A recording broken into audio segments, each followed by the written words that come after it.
Salut les amis, alors aujourd'hui on va parler de quelque chose de très important.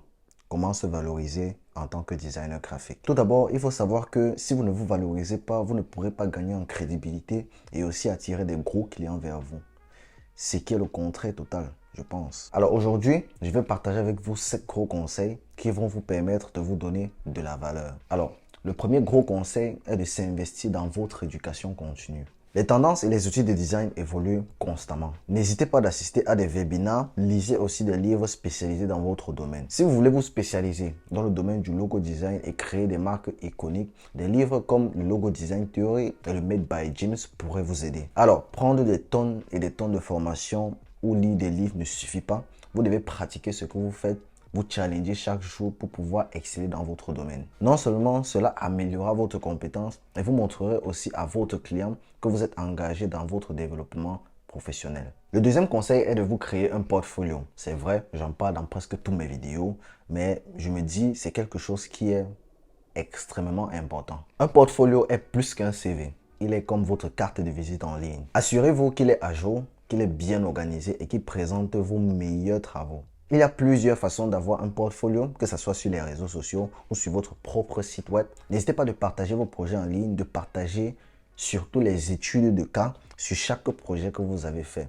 C'est très important pour un client. Il ne s'agit pas juste de faire quelque chose de beau pour le client. Ce qui est important, c'est le processus et comment vous avez étudié le cas. Car chaque projet est un problème et vous devez pouvoir savoir comment résoudre ce problème-là. Et croyez-moi, avec cela, vous allez attirer des très gros clients. Développer une identité de marque personnelle. Avoir une identité de marque personnelle vous aidera non seulement à être distingué de vos concurrents, mais aussi vous montrerez votre professionnalisme envers votre client. Créez un logo, choisissez une palette de couleurs et définissez un style graphique qui passera non seulement avec votre personnalité et aussi avec votre compétence. C'est vrai, il est parfois difficile de pouvoir créer sa propre identité visuelle.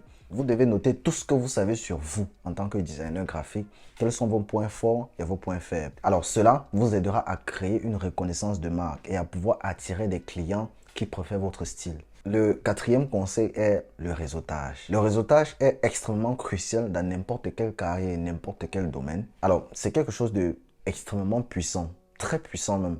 Car si vous n'allez pas vers des gens, personne ne saura ce que vous faites. Alors, tout ce que vous avez à faire, alors vous pouvez intégrer des groupes de design, partagez vos connaissances à cet entourage-là et apprenez aussi des autres. Cela va vous aider à vous intégrer dans une communauté et pouvoir mieux vous faire connaître. Alors, je suis un exemple assez concret. Grâce à YouTube, j'ai rencontré beaucoup de gens. Je vous ai rencontré, vous tous qui faites partie de ma communauté.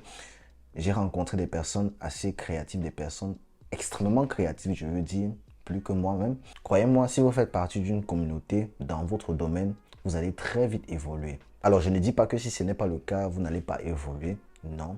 Mais cela accélérera votre compétence. Et en parlant de communauté, j'ai créé un groupe Telegram où nous sommes presque 700 personnes.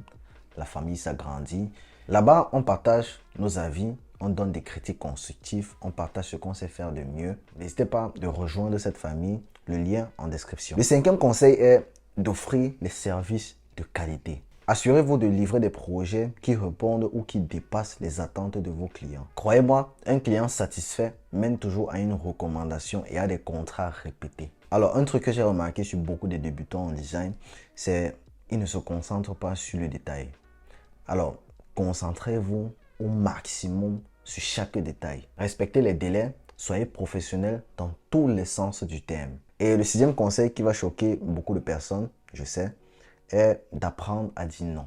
Apprendre à dire non est une compétence assez précieuse. N'hésitez surtout pas de toujours évaluer si un projet correspond à vos valeurs, à vos compétences et à votre objectif professionnel. Dire non ne fait pas de vous quelqu'un de mauvais. Ça montre à quel point vous avez une valeur et vous voulez la respecter. Le septième conseil est de rester passionné et inspiré. Prenez le temps de vous inspirer, explorer des nouvelles idées, cherchez des personnes qui connaissent mieux que vous dans le domaine. Apprenez d'eux, si possible, adoptez leur méthode de travail. Il n'y a rien de magique à cela. J'ai commencé comme vous, mais je n'ai jamais cessé de pratiquer ce que j'aimais faire de mieux. Voilà, c'était les 7 conseils pour vous aider à avoir votre valeur en tant que designer graphique.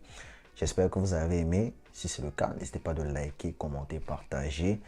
On se retrouve à la prochaine pour une nouvelle vidéo. C'était Alex. Ciao, ciao.